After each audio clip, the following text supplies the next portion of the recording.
à tous et bonjour à toutes, c'est Fougas.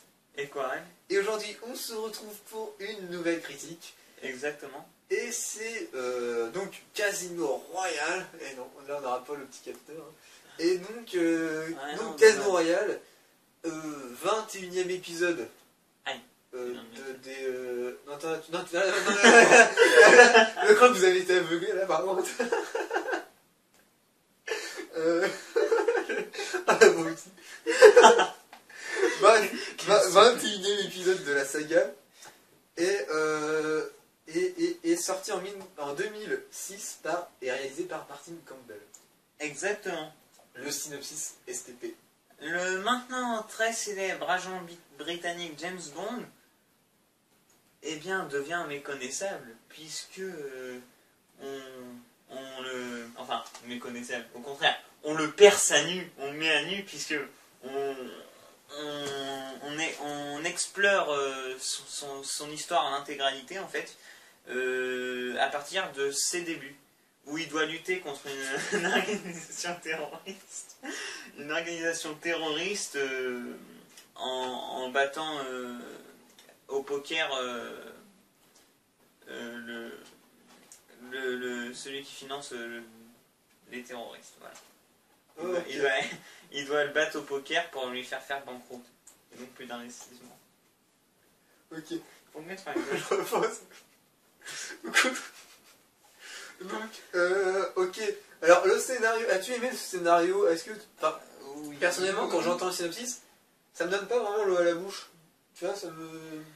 Oh, bah, en fait, ce qui me gêne là-dedans, c'est la partie de poker. Je sais pas pourquoi. Ouais. Pour moi, une partie de poker, c'est boring. C'est relou. Moi, déjà, ce que j'ai à dire vis-à-vis du synopsis, c'est comparé aux autres James Bond, c'est assez biographique. C'est-à-dire que on est beaucoup... Enfin, on est beaucoup plus informé sur James Bond. Là, par exemple, on sait que dans cet opus-là, il tombe amoureux, on sait qui... Enfin, on est beaucoup plus proche de sa vie et tout ça. On est on est plus dans un point de vue omniscience, je veux dire. Ah ouais, on connaît toute sa vie, enfin... Bref, si on veut. Yes. Voilà. Comparé aux autres où il parle rarement et tout de ses premières missions. Donc ouais, c'est plus biographique. Ok, si on veut. Et donc, d'ailleurs, est-ce que as-tu, comment dire, apprécié le déroulement de l'action? Est-ce que tu as trouvé ça... Oui, alors, en parlant d'action, nous avons donc des courses-poursuites haletantes, à couper le souffle, faut le dire. Oui. Surtout celles qui se passent en Ouganda. Ouais, au début, là, c'est ça. Ouais, à l'Ouganda, tu sais, sur le chantier. Ça fait un peu penser à Jason Bond, d'ailleurs. Incroyablement longue, d'ailleurs, comme course-poursuite, mais finalement, c'est en plusieurs parties, enfin, c'est comment dire... en fait, on n'a pas le temps de s'ennuyer, tellement ça va vite. Ouais, c'est comment dire, c'est varié. C'est rythmé aussi. C'est bien rythmé. Ensuite, il monte, ensuite, il redescend. Ouais, ouais, il est très sympathique. Il y a finalement, il y a pas mal d'actions. Oui. Comme il y a aussi des moments un peu plus de longueur, parce que il dure 2h25, donc forcément... Non, 2h19, excusez-moi. Et d'ailleurs, c'est l'épisode le plus long pour l'instant de la série. Et c'est vrai qu'au tout début, on est même un petit peu... moi je suis un petit peu dévergondé. Il y a trop d'action, non? Dès le début, déconcerté peut-être. Et il y a beaucoup de choses qui se disent, tiens, c'est bizarre. Et par commencer par les acteurs. Belle transition, hein. Oui. Avec un nouveau James Bond. Et oui, fini Pierce Brosnan. Ouais, pour 4 opus. Voilà, bon. Et donc, le nouveau, c'est un peu, quand on le voit la première fois, on se dit, est-ce que ça va le faire? Ouais. Il y a quand même beaucoup de changements. Tu peux dire son nom, tout ça. C'est Daniel Craig. Voilà, notre Daniel Craig, on l'aime bien. Hein. Surtout toi. Oui. Non, je rigole. Non, mais en tant qu'acteur, en tant que jeune. Et donc, ouais, Qu'est-ce que t'en penses de Daniel Craig? Daniel Craig, Bah. il joue bien. Oui, Il joue bien. Il joue bien. C'est un nouveau registre de James Bond encore. On n'était pas habitué à connaître ce genre de James Bond. Il est brutal, sentimental, extrêmement humain au final. Il est extrêmement humain comparé à... Il fait plus fragile que les autres. Et On moi sent je trouve assez proche le plus proche avant lui, c'est Timothy Dalton, je trouve. Le plus proche de son image de... Ouais, t'as raison, un peu, oui, en effet. Mais encore, c'est quand même différent. Mais voilà, pour Daniel Craig, oui, il joue bien. Ouais. Et après, physiquement, ça te choque pas Alors, c'est un blond aux yeux bleus. Donc, James Bond, on les a toujours vus en brun ou en roux. Oui. Et voilà. Donc, ça choque pas plus que ça. C'était un peu choqué la première fois que t'as vu ça. Oui, c'est choquant parce que... C'est vrai qu'au bout de 20 épisodes... voir un blond débarquer comme ça... Ouais. Même si finalement ça a peu d'importance, mais pour un film, ça en avoir. Dans James Bond, je trouve que les blonds avaient plutôt leur place en tant que méchants. Enfin, on était plus habitué à ce schéma-là, et donc quand tu regardes le schéma-là, c'est l'inverse. Hein, c'est le blond qui vient gentil. Ouais. Enfin, c'est pas plus mal. Enfin bref, voilà sur Daniel Craig. Donc il y a pas tant à chier que ça, quoi, finalement. Non, Daniel Craig. Pour moi, justement, il redonne du peps à la série. Oui, c'est exact. Quoi? C'est exact. Beaucoup plus dynamique pour moi qu'un Pierce Brosnan. Je pense qu'un Pierce Brosnan, il aurait eu du mal à faire tous les scènes d'action qu'il a fait. Donc, partons pour Agent Longer. C'est parti dans la créditation. Alors, Vesper Lynd, joué par Eva Green. Ouais. Donc, française. Oui, donc l'actrice est française, le personnage est français, c'est une attachée au trésor, je crois. Ouais, peut-être. C'est peut-être marqué là. Oui, c'est l'attachée au trésor. Donc, elle travaille dans tout ce qui est banque et tout ça, quoi, pour faire court. Et moi, l'actrice, vraiment, je n'accroche pas. J'y arrive pas. Ouais, moi non plus. Je trouve pas qu'elle est... Enfin, moi, c'est pas l'actrice que j'accroche pas. C'est plus le personnage et puis franchement, les dialogues. Ces dialogues, j'ai pas trouvé un dialogue de bon. Ils sont vraiment... Oui, mais moi, je trouve qu'elle n'arrive pas à mettre... Ouais, elle a pas beaucoup d'émotions, de sentiments, ouais. Mais c'est pas qu'elle arrive pas à mettre des sentiments, mais c'est qu'elle est... En fait, elle est presque neutre. Ouais. Elle va pas très loin, je trouve, enfin. Non, moi c'est clairement pas une James Bond girl terrible. Pour moi, non, c'est pas vraiment pas une bonne James Bond girl. Surtout, moi, c'est surtout les dialogues, franchement, avec des scènes ridicules. Moi, je la classe même dans l'une des pires James Bond girl. Oh, oui, je sais pas. Ouais, par contre, il y en a tellement vu. Bref, le méchant. Le méchant, c'est le chiffre. Le chiffre. Joué par Mads Mikkelsen. Voilà, donc un acteur connu. Oui. Connu. D'origine danoise, non? Ou norvégienne? Enfin, ce pays scandinave. Oui, je suis pas sûr. Je sais pas si c'est en suédois ou en danois. Oui, non, je suis pas sûr, mais... enfin bref. Donc c'est un méchant, comment dire, peu commun, qui vraiment ne privilégie pas la force physique, mais plus... L'intelligence physique. Enfin, la force physique. Mais c'est même pas l'intelligence, c'est juste qu'il a pas grand chose pour lui en fait. Non, ouais. C'est juste que en fait c'est un trafiquant. En fait, le chiffre c'est vraiment l'investisseur, c'est celui qui garde le fric des terroristes et tout ça. Et au final, c'est un mec qui est vraiment à fond sur l'argent, puisqu'il joue, tout ça.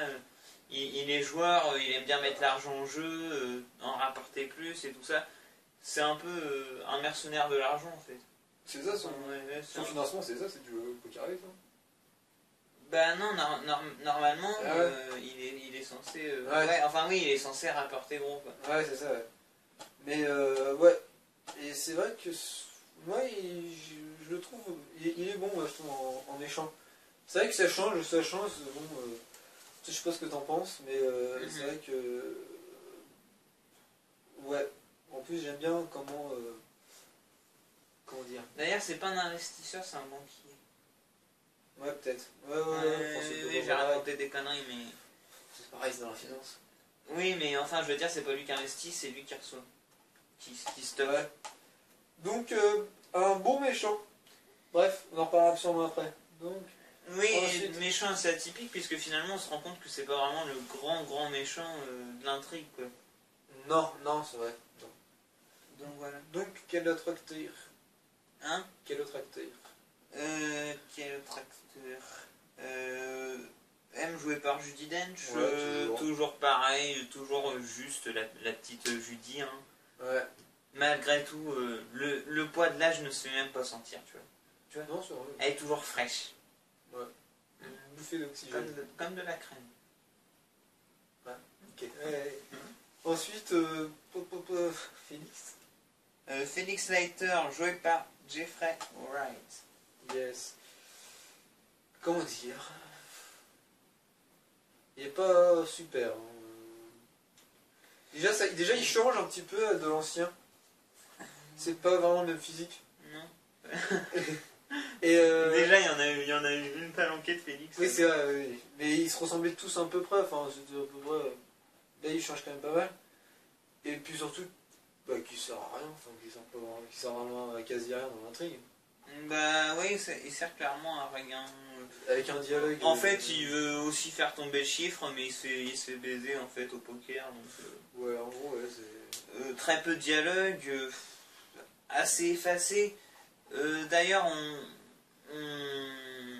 on voit une nouvelle rencontre, parce que Casino Royale, au cas où, s'il y avait des gens qui ne le savaient pas encore, c'est un reboot. C'est-à-dire qu'on reprend la série, mais sous un autre angle. Ouais. On repart du départ. C'est ça. Voilà. Et dans le Dr. No, le tout premier James Bond de la première saga, Felix Leiter rencontrait James Bond en se battant avec. Ouais. Et ben là, ils se croisent dans une cage d'escalier, tout ça, où Felix Leiter dit: je suis un de tes frères, on est collègues, je travaille à l'anglais, donc QG de la CIA en Virginie, je crois, ou en Pennsylvanie, enfin, non, je crois que c'est en Virginie, bref, c'est sur la côte est américaine. C'est vrai que cette rencontre est un petit peu moins fun, enfin un peu moins, bah, elle est moins, moins mise en scène que l'autre. Ouais, voilà, c'est moins. Et d'ailleurs, Mais ouais, moi je trouve, tu peux pas beaucoup juger sur l'acteur, ouais, il a tellement peu d'apparence. Ouais, c'est vrai qu'il est mal exploité, quoi. Ouais, mal exploité, moi je dirais. Donc, un autre acteur ou... Je crois que c'est tout. Ouais, c'est tout. Donc on peut parler du reboot, comme quoi, Oui. qui dit reboot dit recommencement, mais qui veut dire aussi incohérence. Il y en a beaucoup, hein. C'est pas ce qu'il y a de plus important, mais c'est... Bah, c'est-à-dire, il y a vraiment aucun lien avec les anciens James Bond. Ouais. Ça a vraiment été coupé net. Tu vois, on aurait pu penser, oh bah tiens, c'est sur le passé de James Bond, ils vont juste montrer comment il est devenu, sa première intrigue et tout ça, enfin, comment il est devenu 00. Non, pas du tout. C'est un nouveau début, et donc la M, c'est la même qu'avant. Petite incohérence, c'est vraiment... c'est là qu'on se rend compte que c'est vraiment une autre saga, c'est que la M reste donc la femme Judi Dench, hein. Ouais, qui est apparu bien après... Alors qu'elle apparaît à GoldenEye et on parle d'elle comme la nouvelle M. Qui succède À donc Robert Brown. Ouais. Ouais. Et donc M, cette femme-là était la troisième M que James Bond a connue dans l'ancienne saga. Et là, c'est la première M. Donc voilà, on est vraiment coupé. On coupe également avec les petites habitudes laissées par l'ancienne saga, comme le fait de voir Q à chaque épisode. Q là, il n'apparaît pas, et c'est le deuxième opus seulement depuis qu'il apparaît qu'il n'apparaît pas. Ouais, puis bah, il n'y a plus de gadgets, par exemple. Ouais, il n'y a pas de gadgets, voilà. Pas de gadgets. Il n'y a pas les gadgets de la section Q. Bon, quoi d'autre? Il y a pas les personnages récurrents comme Mon et Penny. C'est vrai. Bah, il y a Félix, mais c'est vrai qu'il n'y a pas. Ouais, il y a Félix, mais. Ouais, enfin Robinson, il apparaissait que depuis 2 ou 3. Oh, Robinson, ouais, non. Enfin, en même temps, lui, Ouais, non, mais je veux dire, ouais. tu vois, c'est pour dire, il y a des personnes. Enfin, Mon et Penny, pour moi, qui est un personnage très très important dans les James Bond, n'apparaît pas là. Bah, en même temps, on le voit jamais dans le bureau. Enfin, une fois, peut-être au tout début. Ouais, oui, enfin, oui, Bah, mais. c'est pour ça qu'on la voit jamais. Enfin, Oui, mais il est de la section 00. Enfin, bref. Quoi d'autre que j'y pense? il fume pas de cigarette. C'est vrai? Tu le vois toujours. Ah non, bah, rien, Pierce Brosnan non plus. Enfin, bref. En gros, il y a beaucoup d'incohérences. Le flingue. Arrête, non? Oui, dans Doctor No, on apprend que James Bond commence avec un Barretta qui s'enraye dans une mission et donc après il change pour le Walter PPK. Et là je crois qu'il est avec le PPK directement. Ouais, direct. Ouais. En même temps, ou peut-être encore le P99, je me rappelle plus. Pense mais... pas. Non, ça fait vraiment moderne. Là ça fait P99 sur cette image là, c'est pas un PPK. C'était pas son flingue, celui-là. C'était le flingue du Black. Enfin, je crois. Enfin, en gros, ces incohérences-là, ça va vraiment choquer les fans, ceux qui connaissent la série.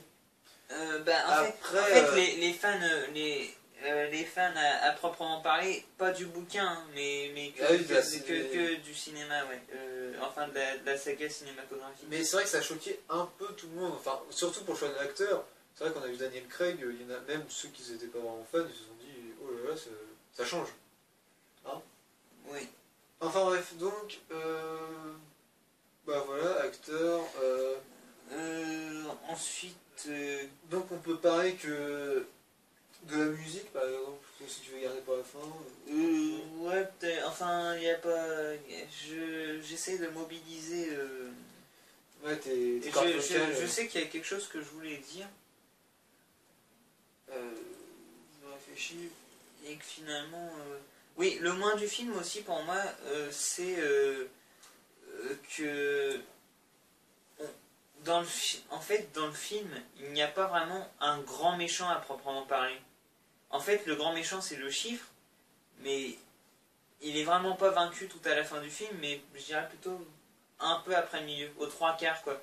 Et le quart qui reste... Et le quart qui reste, on switch de méchant. En fait, il y a encore un autre méchant. Et ensuite, il y a un troisième encore autre grand méchant. Non, je suis d'accord. Donc, il y a pas... C'est pas... Bah, ça reste quand même le méchant qu'on voit le plus. Mais ouais, c'est vrai mais moi, que je trouve que c'est pas un scénario assez compact, quoi, autour d'un méchant, tout ça. C'est pas si fluide. Et là, c'est trop... Mais par contre, ouais. Mais ouais, c'est vrai, t'as raison. Mais... Ouais.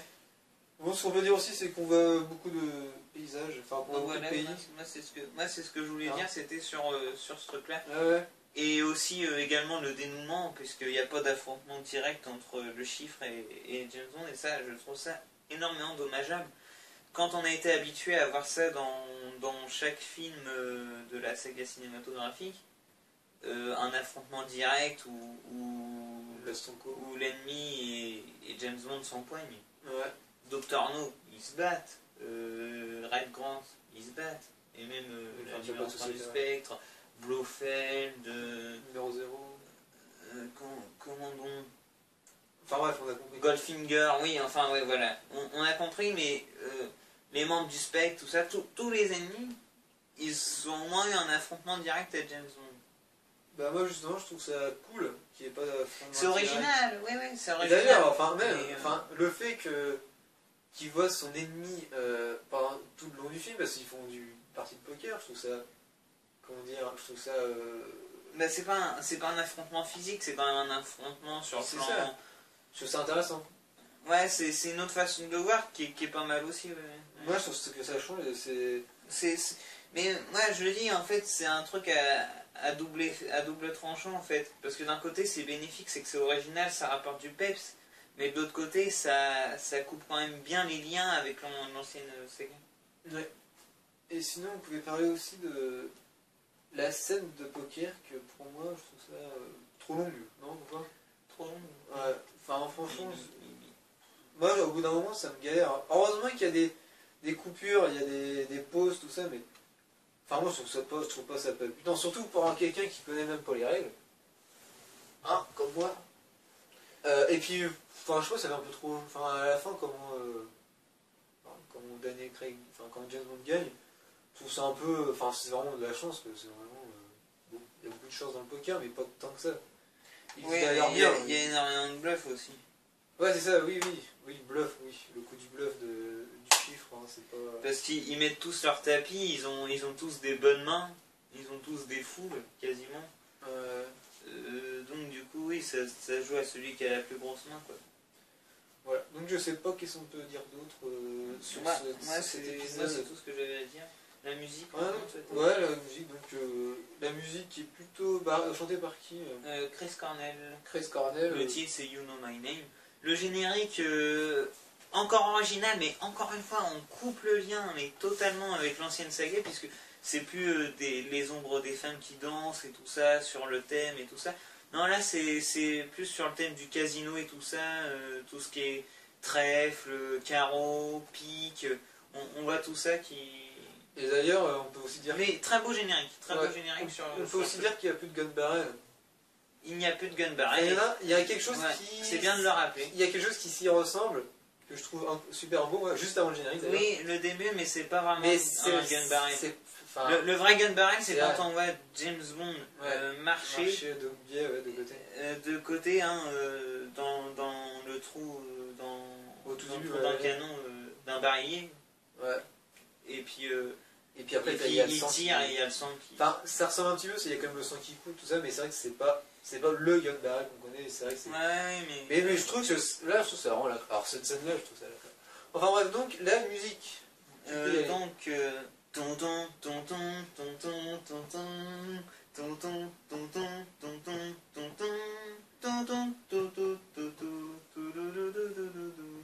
Ensuite, je passe direct au refrain. Ouais, vas-y. Arm yourself because no one else will save you. Voilà. Tu fais pas You Know My Name avec ça à la fin? You know my name. À la fin, You know my name. À la fin, You Know My Name. Ah oui, attends, quand même. Attention, préparation. You know my name. J'ai niqué la gorge. Encore une fois? Non. Fais le doigt. Mais non, la voix trop longtemps, tu fais archimère à la toute fin. Bon, qui est une de soi là. You know my name. Non, le hein? Laisse tomber. Bref, donc, qu'en penses-tu de cette... à la fin. Oui, non, enfin, bref. Donc, qu'en penses-tu de cette musique plus rock'n'roll que les autres?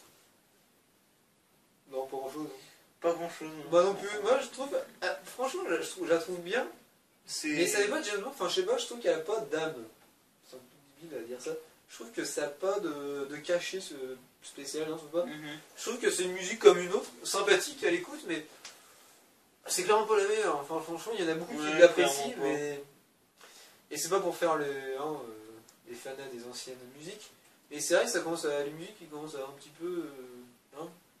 Et c'est vrai que celle-là, pareil...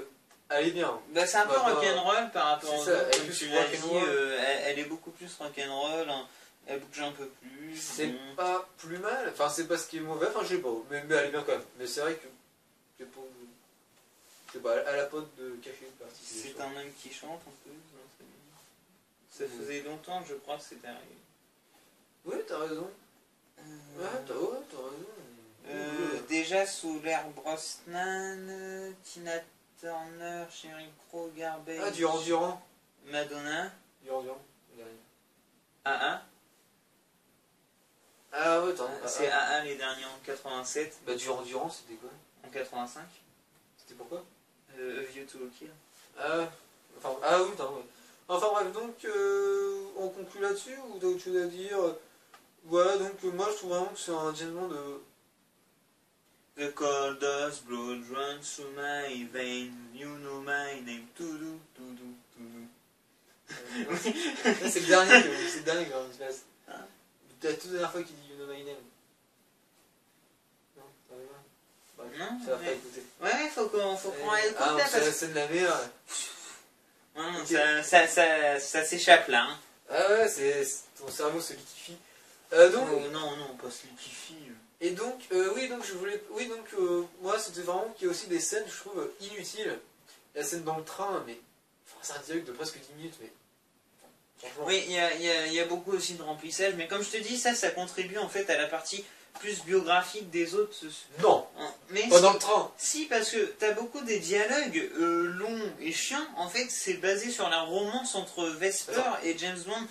Ce petit jeu de séduction, tout ça. Attends, franchement, la scène du train. Et donc, tu peux pas... D'accord, on sait qu'il a une montre Oméga, mais à part ça, ils ont Oui, passé un petit oui, sponsor, c'est tout. je suis bien d'accord avec toi, mais c'est pour montrer en fait le jeu entre les deux. C'est comme je te dis, pour moi, c'est beaucoup plus bâti autour de Danny, hein, autour de James Bond, Et, que autour de la mission et tout ça.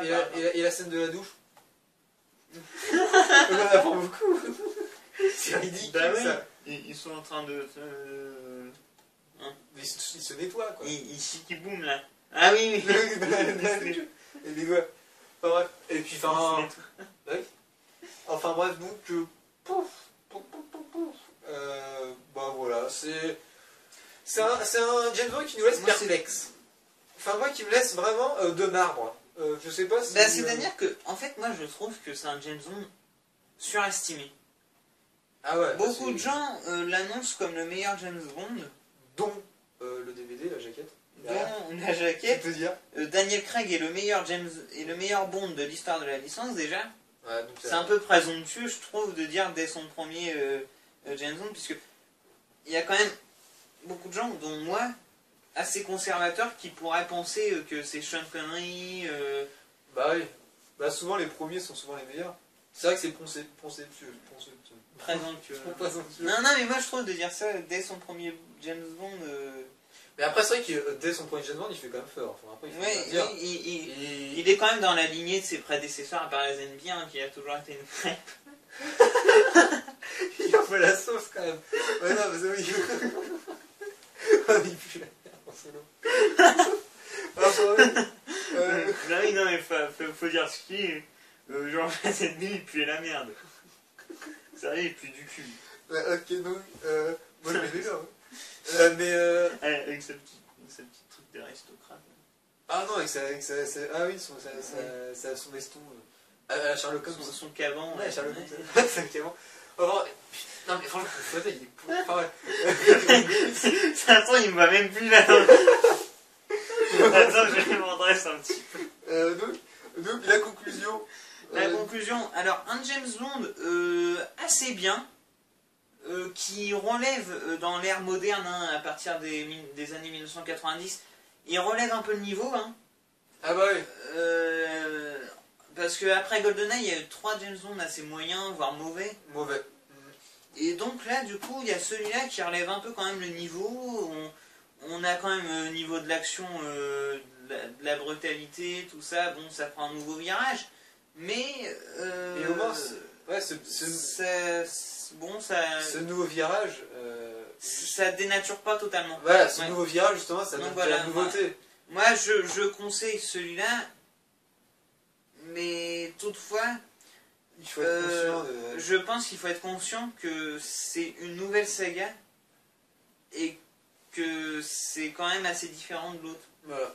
Même si ça reste les James Bond, Ouais. et tout ça, faut se dire qu'il n'y a plus les Q, il n'y a plus Monopénie, il n'y a plus les gadgets, Ouais. et etc. etc.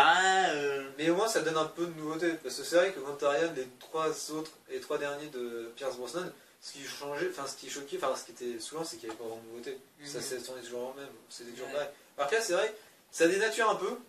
Enfin, ça dénature un peu, enfin il y a beaucoup d'incohérences. Mais justement, comme ça nous donne un James Bond plutôt pas mal. Donc voilà, donc c'est un James Bond qu'on vous conseille, mais il faut être conscient que... Voilà, si vous n'avez jamais vu James Bond, ne regardez pas sur le premier. Regardez un petit peu ceux d'avant quand même. Après vous allez croire que c'est le meilleur et puis... Enfin bref, donc on va se laisser là. on va vous dire à la prochaine. Mhm. Et donc, à la prochaine. Pour Hein, prendre autre tout chose le à dire. monde. Voilà. Allez. Tchuss. Tchuss.